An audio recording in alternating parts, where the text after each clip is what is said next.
अहाँ सब गोटे के हम लक्ष्मी चौधरी प्रणाम करे छी और मैथिली भावना चैनल में हार्दिक स्वागत करे छी।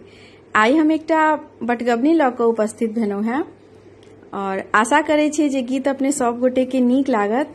गीत नीक लागत त गीत के अधिक से अधिक शेयर करब। धन्यवाद।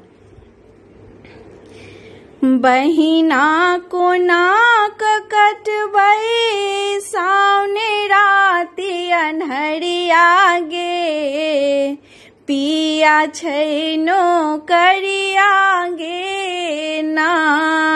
बहिना गे को नाक कटबै सावने राति अन्हरिया गे, पिया छैनो करिया गे ना।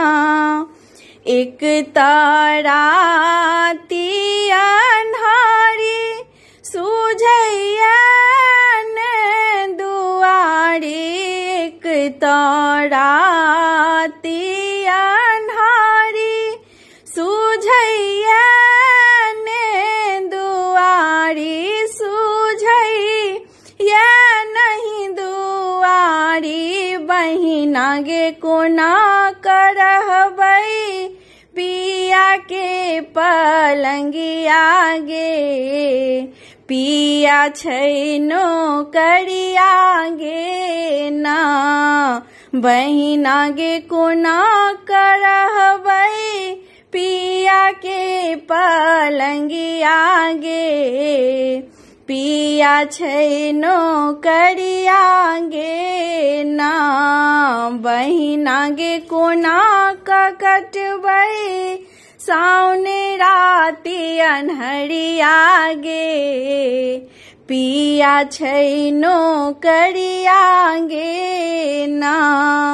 सखी सब झूमी झूमी गाबै गीत, दूर अछि हमर मोनक मीत। सखी सब झूमी झूमी गाबै गीत, दूर अछि हमर मोनक मीत। सखी हे हमर मोनक मीत, बहिना गे बीतल जाइ छै काचे उमरिया गे, पिया छैनो करिया गे ना।